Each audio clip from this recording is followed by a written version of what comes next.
que fala sobre, a gente vem estudando sobre a angelologia, e na parte 7 fala sobre a organização satânica, né? A maneira como os demônios, os anjos, a gente já viu tudo sobre os anjos do bem, agora nós estamos vendo sobre os anjos do mal. Então a organização que os demônios têm em termos de hierarquia, né, de ordem. É muito importante para nós, crentes, conhecermos como funciona o mundo espiritual, pelo seguinte motivo: quando você luta contra o inimigo, a Bíblia diz que nós temos uma luta constante, que não é contra a carne e nem o sangue, não é contra homens, mas é contra as forças espirituais do mal que agem nas regiões celestes, né? E agem também na terra, na vida dos homens, como diz Efésios capítulo 2. Então, sendo que nós temos uma guerra, quanto mais nós conhecermos as estratégias do inimigo, a força do inimigo, o que ele usa, mais nós teremos chances de sermos bem-sucedidos na luta contra esse inimigo, né? A gente vê o que esse autor nos fala aqui sobre essa questão da organização, quando ele diz o seguinte: Satanás, para afirmar o seu reino maligno, tem como finalidade a luta contra Deus e suas criaturas. Todos nós estamos envolvidos nessa guerra, é uma luta contra Deus, para afastar a humanidade de Deus, assim como ele afastou uma terça parte dos anjos. E essa terça parte dos anjos, que se tornaram demônios, que se aliaram a Satanás, eles vão com ele para o inferno, porque a Bíblia diz que o inferno foi reservado para o diabo e os seus anjos. Mas o diabo e os seus anjos, seus demônios, eles também querem arrastar o máximo das pessoas para que eles levem o maior número da humanidade também com eles. E a Bíblia diz que serão lançados no lago de fogo, juntamente com o diabo, com os seus demônios, né? Todos aqueles que não obedeceram ao Evangelho, não creram no Evangelho. Então veja a responsabilidade que nós como igreja temos de pregar aos homens o Evangelho, porque nós temos uma luta contra o reino das trevas. Enquanto que o reino das trevas está naquela correria para desviar e afastar de Deus o maior número de pessoas, a igreja está na correria da contramão para aproximar de Deus o maior número de pessoas e fazer com que o maior número de pessoas ouça o Evangelho e tenha a sua salvação em Cristo Jesus. Amém, igreja? Então veja, ele, para atingir esse objetivo, né, de rebelar as pessoas, de afastá-los de Deus, ele procura em tudo imitar o que é de Deus, e por isso organizou em ordem hierárquica os anjos que o acompanharam, sendo assim como estão organizados os anjos celestes. O diabo, no seu reino infernal, ele tenta imitar, né? Ele se coloca na posição de Deus e ele constrói o seu reino maligno, imitando a hierarquia de poder que ele viu lá no céu, né? Porque ele se coloca no lugar de Deus para ser adorado pelos demônios, e assim como Deus é digno do louvor e da adoração de todas as suas criaturas, o diabo também procura o louvor e a adoração daqueles que servem a ele, né? Que não servem a Cristo. No sétimo ponto, ponto 1, diz o seguinte: Satanás se fez príncipe do reino. Em Mateus 12, 24, a Bíblia diz assim: mas os fariseus, ouvindo isto, murmuravam: este não expele demônios, senão pelo poder de Beelzebul, o maioral dos demônios. Então, nesse texto que estudiava, ele é o quê? O maioral dos demônios. Ele também revela um novo nome também de Satanás, é também chamado de Beelzebul, o maioral dos demônios, que se fez príncipe, né? O maioral, ele é príncipe nesse reino, ele é o maior de todos esses demônios aliados. Interessante, meus irmãos, nós vamos ver esses nomes da Bíblia, né? Beuzebu, e era o diabo muito adorado com esse nome nos cultos pagãos do Velho Testamento, há 2, 3 mil anos antes de Cristo. Mas quando nós vamos fazer uma análise histórica do paganismo, da extensão que o paganismo tem alcançado, nós vamos ver que até hoje, inclusive no Brasil, muitas pessoas se declaram publicamente que são adoradoras de Beuzebu, né? Então o diabo, ele tem estendido o seu reino. Você vê que assim como existe a pregação do Evangelho de Cristo, ganha almas, o diabo também tem procurado estender esse reino e buscar os seus adoradores. E a única coisa que pode fazer com que as pessoas elas não sirvam ao maligno, mas que elas possam servir a Deus, é o Evangelho, que é luz para os seus olhos, é a palavra de Deus que esclarece a vida dos homens. Porque o diabo tem ensinado que o céu não é ruim, aliás, que o inferno não é ruim, que o inferno é um lugar de prazeres, de festas, de bebidas, né? É um lugar onde eles vão ter a plenitude das coisas do mundo, sem os tormentos infernais que a Bíblia ensina. Mas a Bíblia diz que o diabo e os seus anjos, todos aqueles que foram lançados lá no lago de fogo e enxofre, que eles negam esse fogo e enxofre, né? Mas que lá é um lugar de fogo e enxofre, e os que vão para lá serão atormentados de dia e de noite. No Evangelho de Lucas, nós temos a história do rico Lázaro, onde ali realmente estava conversando ontem com o pastor sobre isso, e a gente vê que aquele texto de Jesus ali não é uma parábola.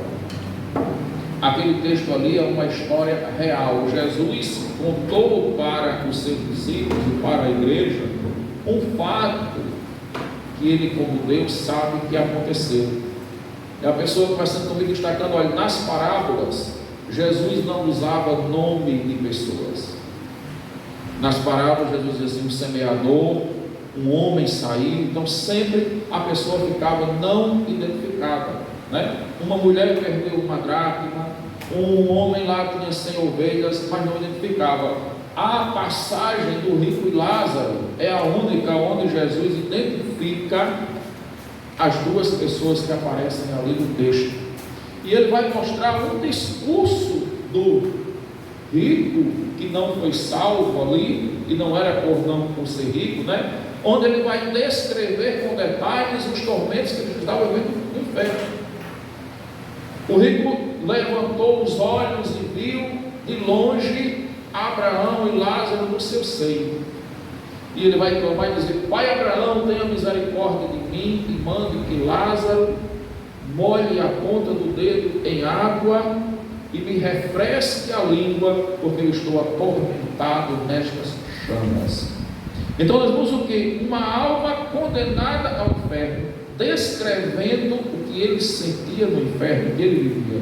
Ele estava em tormentos e ele estava em chama, e o seu desespero era tão grande ali, que ele desejava que nem que fosse uma pequena gota de água que pudesse lhe refrigerar, e nem que fosse na ponta da língua ele poder ter a sensação de algo diferente do calor infernal. Ele precisava que fosse nem uma gota d'água para lhe refrigerar. E ali ele vai ouvir a triste realidade que a Bíblia ensina em todo o seu contexto, né? Que não havia mais o que se fazer, que havia um grande abismo que separava. Ali eram dois reinos, dois mundos diferentes. Não tinha como Lázaro passar para lá, nem ele passar de lá para cá, nem daqui para lá, nem de lá para cá. E aí, meus irmãos, Deus nos dá um tempo nessa vida para nós aproveitarmos esse tempo para nos prepararmos para a vida que veremos lá. Aqui ela é passageira. A Bíblia usa vários termos para mostrar o quanto a vida nessa terra ela é breve. A Bíblia diz que o vigor do homem é como o vigor de uma flor. E ele diz mais assim: a flor amanhece bonita, verde, cheia de vida, mas de tardezinha ela murcha e cai e está ali ao pé da planta. Amanheceu cheia de vida, mas entardeceu sem vida a flor. Tiago vai dizer que a nossa vida é passageira como uma neblina, como um vento. E aí, meus queridos irmãos, nós olhamos dentro do contexto da Bíblia e olhando lá no Salmo 139, a Bíblia diz que Deus contou os nossos dias. E os nossos dias foram escritos e determinados por Deus quando eles nem ainda existiam. Duas coisas nós aprendemos nessa palavra. Eu quero só ler para vocês. 139, versículo 16 em diante, diz assim: os teus olhos me viram a substância ainda informe. Ou seja, não havia forma, mas os olhos de Deus já viram a pessoa completa, antecipadamente. O Deus do passado, o Deus do presente, o Deus do futuro, o Deus onipotente, o Deus onisciente, o Deus onipresente, que previu e fixou a nossa vida, nos viu ainda a substância informe. Quando nem existíamos ainda, Deus já viu. E ele diz assim: e no seu livro foram escritos todos os meus dias, cada um deles escrito e determinado, quando nenhum deles havia ainda. Não existiam os nossos dias, mas Deus já tinha escrito todos esses dias. A primeira coisa que nós podemos aprender com esse texto é que nós não estamos aqui do nada. Que você não veio a esse mundo porque você furou a barreira de Deus, porque você passou desapercebido de Deus. Não, você veio a esse mundo com um propósito. E esse propósito não foi um propósito da natureza, foi um propósito do Criador. Você veio a esse mundo porque o Criador trouxe você a esse mundo. Foi Ele quem planejou você como um ser humano, um ser vivo, para viver nessa terra. Então a gente não está aqui do nada. Eu já sei que o simples fato de ser uma pessoa, eu já sou o escolhido e o chamado de Deus. Eu já sou alguém que a minha vida tem um propósito de Deus, porque se não fosse, eu não teria existido, eu não teria nascido, eu não estaria aqui. Então essa é a primeira coisa que você tem que se alegrar, saber que você é alguém que veio a esse mundo por um projeto de Deus. E Deus também não trouxe você assim para ficar no vácuo, sem objetivo nenhum, do nada. A Bíblia diz que Deus previu todos os seus dias. A Bíblia diz que Deus escreveu todos os seus dias e Deus determinou cada um deles. E eu tenho certeza que o que Deus escreveu para cada um dos que Ele trouxe aqui, o que mais Deus quer, essa determinação dos nossos dias, irmãos, é que nós cumpramos. Deus nos deu um calendário para cumprirmos. É que nós cumpramos esse calendário de acordo com o projeto de Deus. Porque eu não acredito que Deus determinou os seus dias para você viver no pecado. Eu não acredito que Deus escreveu os seus dias para você andar ali no caminho da destruição. Eu acredito que Deus escreveu os seus dias para você se voltar para Ele, para você se servir a Ele, para você aproveitar a sua vida da melhor forma para engrandecer Deus na sua vida e ser um instrumento de Deus, para que Deus também seja engrandecido na vida de outras pessoas. Então nós aprendemos que tem um propósito. Segundo, Deus nos deu um calendário. Um calendário, ele tem começo, tem meio e tem fim, né? Porque o nosso calendário, ele tem quantos dias? 365 dias. Todo ano se renova o calendário, todo ano se renova. Deus nos deu um calendário com alguns anos, algumas décadas, alguns até um século, um pouquinho mais de um século. Nós não sabemos o tamanho do nosso calendário, nós não sabemos quantos dias tem no nosso calendário, Nós não sabemos quantos anos tem no nosso calendário, mas nós sabemos que nós temos um calendário para cumprirmos. E cada dia que nós estamos vivendo nessa terra, nós estamos cumprindo o dia do calendário que Deus escreveu para as nossas vidas. Mas a minha pergunta, ao chegarmos aqui, é a seguinte: como nós estamos cumprindo o nosso calendário? Será que o que nós estamos fazendo nos dias das nossas vidas é aquilo que Deus previu, é aquilo que Deus determinou? O que vocês acham?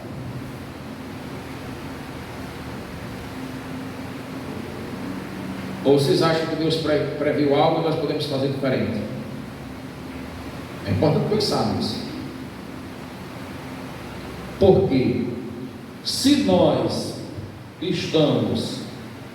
as pessoas estivessem todas cumprindo o calendário do jeito que Deus quer que a gente cumpra, todos estariam servindo a Deus. Ou não? Todos estariam fazendo o melhor, porque ele diz assim: louvem ao Senhor todos os moradores da terra, sirvam ao Senhor com alegria, todas as criaturas bendigam e exaltem o nome do Senhor. Mas a gente sabe que uma grande parte da população do mundo não serve a Deus, e o pior, serve conscientemente ao maligno muitas vezes, né? A gente viu de manhã aqueles vídeos das pessoas que fazem pacto com o inimigo. Então muita gente está cumprindo outro calendário, está desobedecendo a Deus, está envergonhando o nome de Deus. E aí como é que fica a situação? Né? Chegou um momento, eu gosto dessa parábola, que um homem, Jesus conta também uma parábola de um homem que era proprietário de uma grande propriedade, muita terra. Ele gostava muito, investia muito na agricultura, e aí ele teve um ano que teve uma safra muito grande. Aí ele disse assim: eu vou pegar os meus silos, vou desmanchar e vou fazer maiores, eu quero que eles caibam mais produtos agrícolas, mais frutos da terra. Eu vou pegar os meus armazéns e vou puxar eles, aumentar os meus armazéns, porque eu vou ter uma colheita muito grande. E aí ele chegou no final daquela colheita e disse assim: os meus armazéns estão cheios, os meus silos estão cheios, e agora eu posso comer e dormir tranquilamente, porque eu tenho agora muitos alimentos aí armazenados para muitos e muitos anos na vida.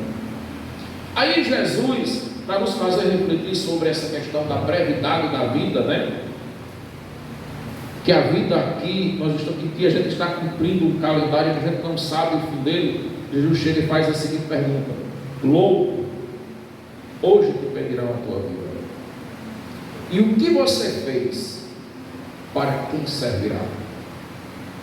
Depois ele vai dizer assim: ajunte tesouro no céu e não na terra. Com certeza o calendário daquele homem não foi o calendário que Deus escreveu para ele, porque Jesus perguntou: o que você fez, para quem servirá? Será que o que Deus tinha para aquele homem não é que aquele homem servisse a Deus, que aquele homem fizesse algo que servisse para o reino eterno, que aquele homem se preocupasse com tesouros nos céus, e ele se preocupou com tesouros na terra, e quando ele pensou que tinha conquistado a sua vida aqui, ele nem se deu conta que era o final dos seus dias, que tinha cumprido o seu calendário, e ali ele não tinha mais tempo, né, para se preparar para a vida lá. Então, irmãos, nós muitas vezes erramos por isso, porque a gente deixa a vida eterna, a eternidade, a vida toda que Deus nos dá para lá, e a gente para de pensar sobre a importância que tem para nós, e a gente tem uma preocupação excessiva com a vida curta que a gente tem, com a vida passageira que a gente tem. Mas eu creio que se você está entendendo essa palavra hoje, você não está mais sem essa informação, né, de que nós cumprimos o calendário dado por Deus. Eu ia falar sobre anjos, comecei na apostila, depois voltei e acabei vindo para uma mensagem de evangelização. E eu acho que esse dia fazia parte do calendário de Deus lá. Ele escreveu e determinou que eu ia começar nesse estudo dos anjos hoje, mas que eu tinha que falar uma mensagem de evangelização. Estava escrito no meu calendário como pregador, porque deve estar escrito no calendário de alguém aí, como ouvinte da palavra de Deus, que Deus talvez tenha escrito assim: olha, em tal dia, hoje é quando? 31 de agosto, né?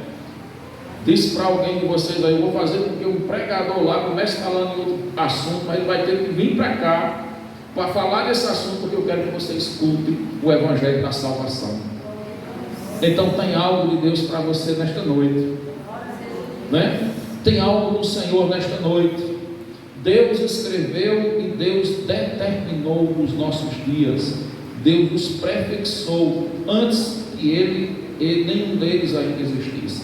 Isso significa dizer que Deus marcou o dia do nosso nascimento. Ele sabe do nosso nascimento. Deus sabe o desenvolvimento da nossa vida. Deus sabe também o dia que a gente vai morrer. E aí tem um outro versículo da Bíblia que a irmã me falou, lá no Salmo 80, né? Acho que é o versículo 20, que diz assim: Senhor, ensina-nos a contar os nossos dias, para que alcancemos coração sábio. Aquele homem da parábola que eu falei, ele nem percebeu, ele não soube contar os seus dias. Ele não percebeu que a vida estava passando. E a gente não tem, irmãos, como contar esses dias e saber exatamente quando as coisas estão se aproximando. Alguns até têm, né? Quando você cai numa doença, você está num problema e você vê que é um estágio terminal, e você sabe que a qualquer hora vai chegar, você ainda tem como refletir que a vida está chegando ao fim para você. Mas quantas pessoas amanhecem o dia com saúde perfeita e elas não conseguem terminar o dia? Quantas pessoas jovens sem nenhum problema de saúde, sem nenhuma indicação que a pessoa vai morrer, morre? O jovem, o adulto, o idoso, sem nenhum problema de saúde, a pessoa morre, porque a pessoa cumpre aqui o calendário que Deus escreveu para nós. E aí eu queria perguntar, né? Será que vocês têm feito essa reflexão, que vocês estão cumprindo um calendário que não é seu? Porque às vezes nós queremos acrescentar os nossos projetos dentro desse calendário, os nossos sonhos. Eu quero isso, eu quero aquilo, eu vou fazer isso, eu vou fazer aquilo. Mas a gente não pensa no que Deus escreveu dentro desse calendário e que nós devemos fazer para Ele. Poucos pensam, alguns pensam, é claro, né? E nós realmente somos desafiados a pensar. E eu queria dizer que se você não pensou ainda, procure pensar, porque esse calendário está se cumprindo e ele vai chegar ao seu fim. Vai ter o 31 de dezembro dele para você em algum momento. Vai ter o 31 de dezembro, meia-noite, completinha do dia 31 de dezembro para todos nós. E aí a gente vai amanhecer no 1º de janeiro, no primeiro minuto do dia 1º de janeiro da vida eterna. E como nós iremos amanhecer lá, irmãos? Né? Pastor, a Bíblia diz. A Bíblia diz que quando o homem morre, o corpo desce ao pó e o espírito volta a Deus que o deu. Mas ele volta a Deus que o deu para ouvir de Deus para onde ele vai. Se ele creu em Cristo Jesus como seu Senhor Salvador, a Bíblia fala de quem? Lázaro morreu e foi levado pelos anjos para o céu. Mas o rico estava onde? O rico não creu em Cristo. Lázaro passava todos os dias ali pedindo as migalhas que caíam na mesa, e a Bíblia diz que aquele homem se regalava esplendidamente.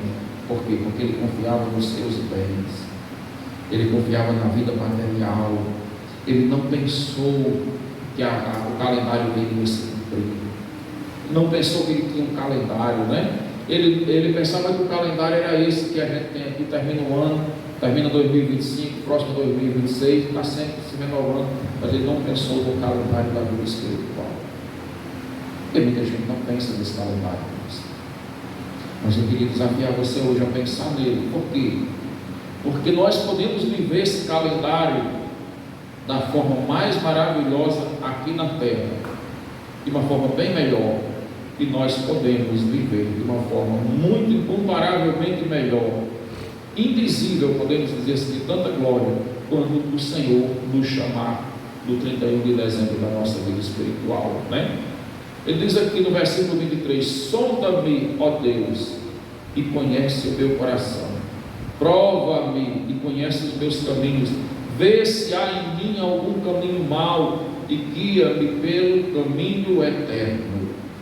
O salmista tinha essa preocupação, que Deus olhasse para dentro dele, que Deus sondasse o seu coração. Em Jeremias diz que Deus sonda o nosso coração, Isaías diz que Deus sonda o nosso coração, Provérbios diz que Deus sonda o nosso coração, o livro dos Salmos também diz que Deus sonda o nosso coração e dá a cada um de nós sempre as nossas portas.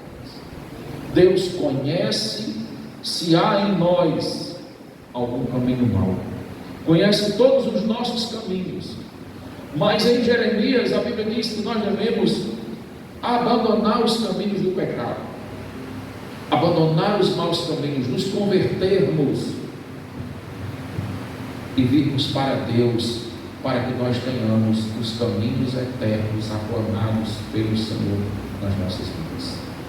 Às vezes na nossa caminhada a gente quer reescrever o calendário nosso por cima do de Deus, entortando caminhos tortos, né? Mas Deus quer reaplanar, Deus quer reescrever a nossa história, Deus quer nos trazer de volta para dentro do calendário dele, que é o melhor para a vida de cada um de nós. Deus com certeza, irmãos, escreveu para a sua glória o nosso calendário. A gente precisa entender isso, saber que o que Deus preparou para nós é o melhor, porque a Bíblia diz que aquilo que o homem não pensou, que o olho não viu, que jamais o entendimento humano foi capaz de compreender, foi o que Deus preparou para aqueles que lhe servem. A Bíblia ensina que é grande a glória que nos espera, e que nada aqui pode ser comparado. Mas é aquilo, Jesus ele é um presente de Deus para a sua salvação, mas você precisa receber o presente. O presente foi dado, o preço foi pago.